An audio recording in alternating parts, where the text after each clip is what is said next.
Assalamualaikum warahmatullahi wabarakatuh. Perkenalkan, nama saya Sultan Hasyim Ahmad Munir dengan NIM 2283 2015 dan saya berkuliah di Universitas Sultan Agung Tirtayasa pada jurusan Pendidikan Vokasional Teknik Elektro dan berada di kelas A. Nah, pada kali ini saya akan memaparkan sebuah mata kuliah yaitu literasi ICT dan media pembelajaran kejuruan yang diampu oleh dosen yang bernama Pak Irwanto. Oke, sedikit saya menjelaskan, video ini dibuat untuk memenuhi ujian tengah semester yang dibuat oleh Pak Irwanto. Oke, kita mulai. Media pembelajaran berbasis ICT adalah alat yang digunakan untuk mengelola, mentransfer, dan memuat data atau informasi dari perangkat yang satu dengan perangkat yang lainnya. Sehingga proses dalam berkomunikasi setiap data atau informasi mudah untuk dipahami oleh semua orang. Informasi atau komunikasi teknologi yang bisa disingkat ICT atau teknologi informasi komunikasi adalah berbagai aspek yang melibatkan teknologi, rekayasa, dan teknik pengelolaan yang digunakan dalam pengendalian dan pemrosesan informasi serta penggunaannya. Hubungan komputer dengan manusia dan hal yang berkaitan dengan sosial, ekonomi, dan kebudayaan. Pemanfaatan teknologi informasi dan komunikasi dalam dunia pendidikan seperti pemanfaatan komputer dan jaringan komputer yang memberikan kesempatan kepada setiap pembelajar untuk mengakses materi pembelajaran yang disajikan dalam bentuk interaktif melalui jaringan komputer. Kegiatan belajar mengajar menggunakan media ICT yaitu adalah proses belajar mengajar dengan memanfaatkan TIK sebagai sarana untuk berinteraksi dengan para siswa. Dalam proses pembelajarannya seperti ini, bisa saya jabarkan. Contohnya, ketika guru menggunakan medianya seperti laptop, LCD, proyektor, internet, serta beberapa program aplikasi yang mendukung untuk interaksi pembelajaran agar pembelajaran tersebut bisa berjalan dengan lancar. Berdasarkan pemaparan dari beberapa jurnal yang sudah saya baca tentang pengertian media pembelajaran dan pengertian ICT, bisa saya tarik kesimpulan atau yang bisa saya pahami yaitu media pembelajaran ICT merupakan segala alat teknologi, perangkat lunak atau perangkat keras yang digunakan oleh guru atau pengajar dalam proses pembelajaran guna menyampaikan informasi atau materi kepada peserta didik serta berfungsi untuk memudahkan peserta didik dalam memahami materi sesuai ajarannya. Nah, dari beberapa yang sudah saya paparkan sebelumnya, saya bisa menarik beberapa kata yang sudah saya pelajari sebelumnya, yaitu di mana ketika peserta didik ini bisa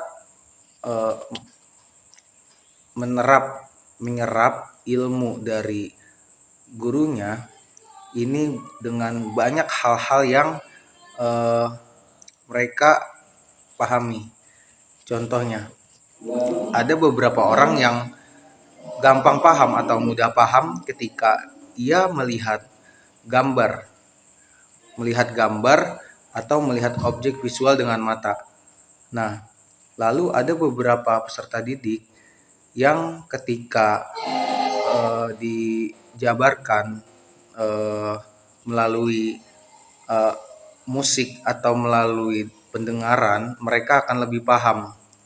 Nah, begitupun guru ini di sini sebagai fasilitator yang dimana bisa menyampaikan informasi atau materi sesuai dengan apa yang bisa diserap oleh peserta didiknya dengan cepat. Nah, selanjutnya yang kedua, saya ingin menjabarkan fungsi media pembelajaran. Nah, di sini fungsi media dalam proses pembelajaran tidak hanya sekedar sebagai alat bantu guru atau pengajar, melainkan sebagai pembawa informasi atau pesan pembelajaran yang sesuai dengan kebutuhan siswanya. Dengan demikian, dapat dikatakan bahwa salah satu fungsi utama media pembelajaran adalah sebagai alat bantu mengajar yang turut mempengaruhi beberapa kondisi dan lingkungan belajar yang ditata dan diciptakan oleh guru itu sendiri. Nah, lalu dalam proses pembelajaran melalui media ICT ada dampak-dampak yang diakibatkan, yaitu positif dan negatif. Nah, seiring berkembangnya zaman, ICT ini semakin digunakan di dunia pendidikan atau pembelajaran. Nah, hal ini biasa terjadi karena ICT dirasa membawa keuntungan bagi guru. Nah, apa sih dampak-dampak positif dan negatif yang dikeluarkan oleh pembelajaran yang menggunakan media ICT ini? Nah, yang pertama Pak, positifnya. Positifnya, pelajar yang lebih mudah dalam belajar. Karena kebanyakan pelajar lebih suka praktek dibanding teori. Itu yang pertama. Yang kedua, pengajar akan lebih mudah mengajar dan mudah menyampaikan materi dengan membuat presentasi-presentasi yang mana presentasi ini akan dipaparkan melalui media aplikasi, yaitu PowerPoint.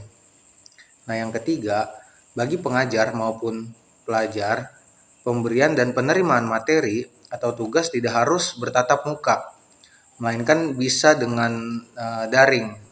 Contohnya menggunakan aplikasi Google Meet atau Zoom yang biasa kita pakai sebagai mahasiswa atau pelajar-pelajar lainnya.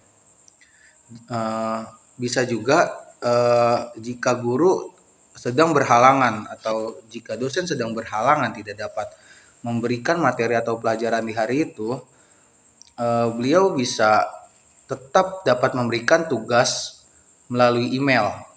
Nah, lalu selanjutnya, dalam membuat laporan, baik bagi pengajar maupun pelajar, jadi lebih mudah karena jika memakai komputer akan mudah dikoreksi jika ada kesalahan.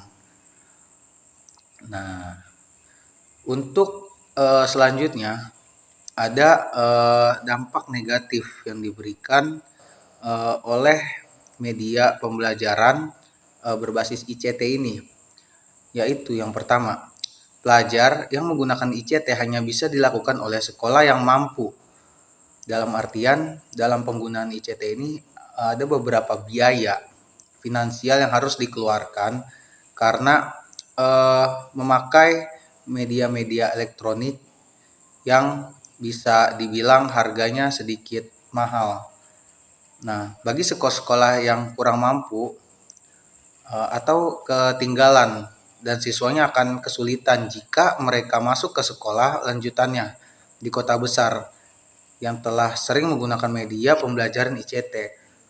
Nah, contohnya seperti ketika saya berada di suatu daerah pelosok yang mana daerah pelosok ini jarang menggunakan media-media pembelajaran seperti laptop atau handphone. Nah, ketika ia akan menjenjang pendidikan selanjutnya, dia akan tidak mengerti atau kesulitan dalam menangkap pembelajaran. Nah, yang kedua, dalam pembelajarannya, siswa-siswi yang tidak antusias dalam menerima materi seringkali lebih suka berleha-leha atau bermain game selama pembelajaran, sehingga materi atau pemaparan yang guru sampaikan tidak diambil atau tidak disimak dengan serius. Nah, mereka tidak berkonsentrasi dan tidak menerima materi yang diajarkannya. Nah, itu adalah kelebihan dan kekurangan dari pembelajaran ICT. Nah, permasalahan dalam pengaturan dan pengoperasian dari alat tersebut juga termasuk dari salah satu dampak negatif yang diberikan dalam pembelajaran ICT ini. Untuk terlalu mahal, sering adanya penyalahgunaan teknologi. Nah, adapun perkembangan-perkembangan ICT yang di dunia ini itu menurut saya juga sangat cepat. Dari waktu ke waktu, perkembangan ICT tersebut tentunya menjadi potensi yang sangat besar untuk meningkatkan kualitas pendidikan.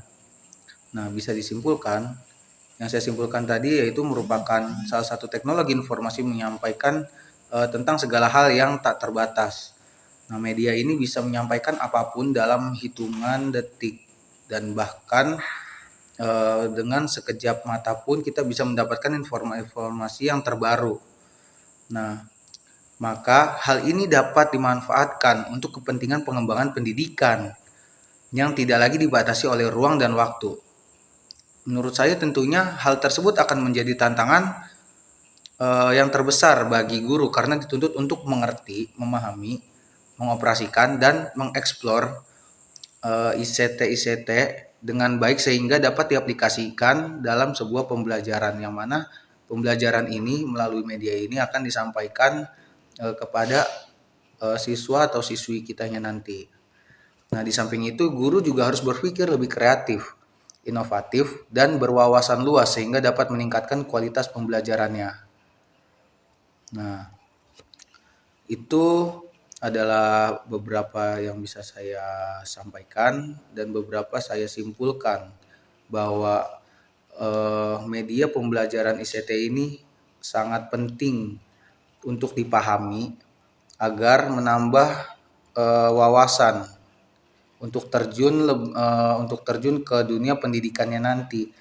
Dan media ini pun sangat dianjurkan dan sangat diwajibkan untuk diketahui agar nantinya kita tidak ketertinggalan informasi. Yang mana di zaman teknologi ini yang semakin berkembang, informasi-informasi tentang pendidikan atau tentang ekonomi dari manapun itu sangat harus kita serap agar kita lebih berkreatif, berinovatif dan kita bisa melakukan penyesuaian dan penyesuaian yang akan menambah wawasan kita yang nanti. Nah, segitu yang bisa saya sampaikan. Kurang lebihnya mohon maaf. Wassalamualaikum warahmatullahi wabarakatuh.